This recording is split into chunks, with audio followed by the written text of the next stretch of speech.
ये नाम जप, ये साधना, ये उपासना, ये कथा श्रवण इसी भाव पर केंद्रित है कि हम भगवान की पूजा करें, हम उसका नाम सिमरन करें, हम उसका ध्यान करें, हम उसका गीत गाएं, तो पता नहीं वो भगवान कब रजू हो जाए और कब हमारा बेड़ा पार कर दे,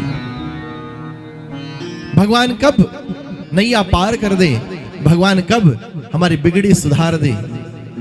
इसी आधार पर हम लोग पूजा करते हैं कि परमात्मा कभी भी सुन सकता है। नाम में इतनी शक्ति है कि नामी को खींच करके नाम ले आता है। ये जो नाम है ना, मंत्र जो है, ये मंत्र बड़ी मजबूत रस्सी है। इस मंत्र रूपी रस्सी से परमात्मा खिंचा हुआ चला आता है,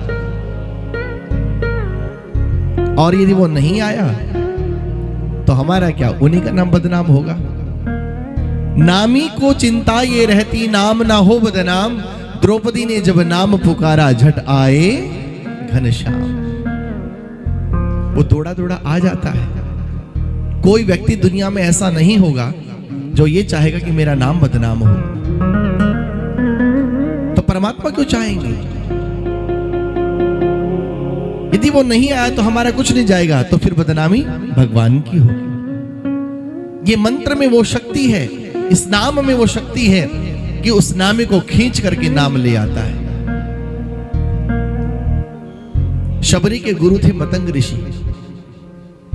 जब उनका जाने का समय हुआ तो सारे परिकर दौड़े दौड़े आए, गुरुजी जा रहे हैं, गुरुदेव जा रहे हैं। किसी कामकाज में शबरी लगी हुई थी तो सबरी भी दौड़ करके आई और पूछा, गुरुदेव आप कहां जा रहे हैं? मतंग ऋषि का, बेटी मैं वहां जा रहा हूं जहां एक दिन सबको जाना होता है। शबरी को खबर नहीं है। पूछ रहे, गुरुदेव फिर वहां से लौटेंगे कब, वहां से आना कब होगा? मतंग ऋषि कहते, बेटी वहां से लौटना कैसा, जो चला जाता है फिर वो चला ही जाता है, फिर लौट के नहीं आता। आंखें सजल हो गई शबरी की और प्रणाम करते हुए यही कहते, गुरुदेव आपने तो कहा था कि मैं तुझे राम से मिलाऊंगा, और आप अब बीच मार्ग में हाथ छोड़ के जा रहे हैं। अभी तक तो मुझे राम मिले नहीं गुरुदेव, और आप जा रहे हैं तो मुझे अब राम से कौन मिलाएगा? ध्यान से सुनना। मतंग ऋषि ने कहा, बेटी मेरा जाने का समय हो गया, मेरा जाने का समय हो चला है, पर तू मेरी बात याद रखना। जो मंत्र मैंने तुझे दिया है ना, वो राम मंत्र तू जपती रही तो तुझे राम के पास नहीं जाना पड़ेगा, वो राम खुद चल के तेरी कुटिया में चले आएंगे। ये नाम रूपी रस्सी उन भगवान को खींच लाएगी शबरी। रोज आंगन बुहारती है, रोज रास्ता बुहारती है, रोज बाढ़ तकती है, रोज पुष्प तोड़ के लाती है, फल तोड़ के लाती है। और एक दिन राम शबरी की कुटिया को धन्य करने के लिए प्रकट हो गए। राम और लखन दोनों भाई आज शबरी की कुटिया में बैठे हैं। आहा, आज दिन इतना सुंदर हो गया शबरी का। सबरी सोचने लगी कि मैं प्रभु को क्या खिला। ओहो, मैं तो रोज बेर तोड़ के लाती हूं प्रभु के लिए, पता नहीं ये बेर खट्टे हैं या मीठे हैं। एक बेर उठाती है और अपनी दाढ़ से तोड़ती है, दांत निकल गए हैं, एक दो दाढ़ बची है, और काट करके चखती है कि बेर मीठा है। और जब अपनी दाढ़ से जब काटती है तो बेर से लार लग जाती है। बेर पर लार लगी है और कहती, राम ये प्रसाद पा लीजिए, ये बेर बड़ा मीठा है।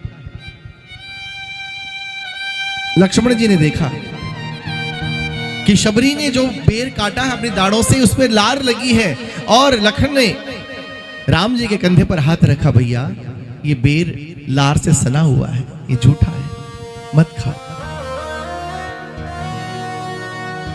लक्ष्मण कहते हैं कि प्रभु ये बेर झूठा है, इस पर लार लगी है, आंखों के इशारे से माने मना कर रहे हो कि इस बेर को मत खाइए। और उसी समय नजरों ने बातें की। राम जी ने पलट करके लखन की ओर देखा और मानो ये कहा हो कि लक्ष्मण, ये बेर दुनिया के लिए झूठे होंगे।